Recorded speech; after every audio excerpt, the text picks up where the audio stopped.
Hello everyone, तो ये हमारी वीडियो का पार्ट 2 है। Chapter 1 the living world. इसके हम एग्जांपल याद करेंगे with simple trick and basic. तो इसमें हम ये टेबल याद करते हैं जो कि बहुत इंपॉर्टेंट है, टैक्सोनॉमिक कैटेगरीज। इस चैप्टर में ज़्यादा कुछ नहीं है। एक तो ये कि किंगडम, फाइलम, ये ऑर्डर याद करना है असेंडिंग एंड डिसेंडिंग ऑर्डर में। और एक ये है इनके एग्जाम्पल्स, इनका biological name, genus, family, order, class and phylum और डिवीज़न। तो सबसे पहले हम मैन के लिए देखते हैं। तो मैन का कॉमन नेम क्या है? मैन। और बायोलॉजिकल नेम क्या है इसका? बायो में क्या बोलते हैं इसको? होमो सेपियंस। जीनस इसका क्या है? होमस। जो फर्स्ट लेटर होता है ना, वो जीनस को रिप्रेजेंट करता है, जिसको हम कैपिटल में लिखते हैं। और इसकी फैमिली क्या है? फैमिली को अगर आप पहचानने के लिए ये आइडिया लगा सकते हैं कि अगर लास्ट में ए ई है तो वो फैमिली हो सकती है। तो इसका है hominidae. Order primata, class mammalia, phylum chordata. यहाँ पे डिवीज़न लिखा हुआ है, तो डिवीज़न जो होता है वो प्लांट के लिए बेसिकली यूज़ होता है और एनिमल्स के लिए फाइलम यूज़ होता है। और अगर आगे आप पढ़ेंगे इस चीज़ को तो और अच्छे से आपको पता चलेगा एनिमल किंगडम, प्लांट किंगडम में।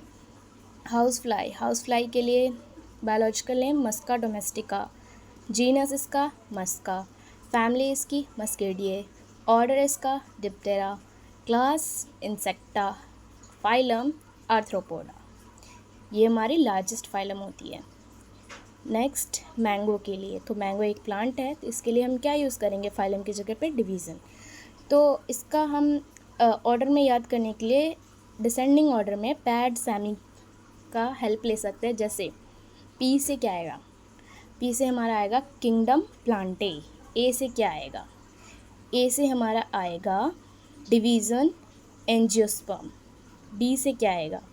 डी से आएगा क्लास डाइकोटिलिडन। और एस से क्या आएगा? एस से आएगा ऑर्डर सैपिनडेल्स। ए से हमारी आएगी फैमिली अनारकाडेशिए। एम से हमारी आएगी जीनस मेंजिफेरा। और आई से क्या आएगा? Species name indica. ऐसे ही वेट के लिए याद कर सकते हैं। ट्रिटिकम एस्टिवम इसका बायोलॉजिकल नेम है। फर्स्ट वर्ड ही हमारा जीनस होता है, तो जीनस तो याद करने की कभी कोई प्रॉब्लम आएगी नहीं। तो उसके बाद आता है फैमिली। तो फैमिली में मैंने बोला था ए ई आप याद कर सकते हैं, पोएशिए। और ऑर्डर थोड़ा डिफरेंट होता है। ऑर्डर में एल्स, एटा, इस तरह से होते हैं। तो एल्स इसका है प्लांट्स के लिए सैपिनडेल्स, पोल्स। एंड इसका क्लास प्लांट में याद करना बहुत आसान है। दो ही क्लास है, एक डाइकोटिलिडन, एक मोनोकोटिलिडन। तो इस तरह से आप याद कर सकते हैं। वीट के लिए मोनोकोट हो जाएगा, मैंगो के लिए डाइकोट हो जाएगा। और इनकी डिवीज़न एंजियोस्पर्म। जितने भी हमारे फ्लावरिंग प्लांट्स होते हैं और जिनके फ्रूट्स होते हैं वो एंजियोस्पर्म में आते हैं। ये सारी चीज़ें आप पढ़ेंगे धीरे धीरे। आई होप आपको समझ आया होगा और नेक्स्ट चैप्टर के लिए सब्सक्राइब कर लें। Thank you.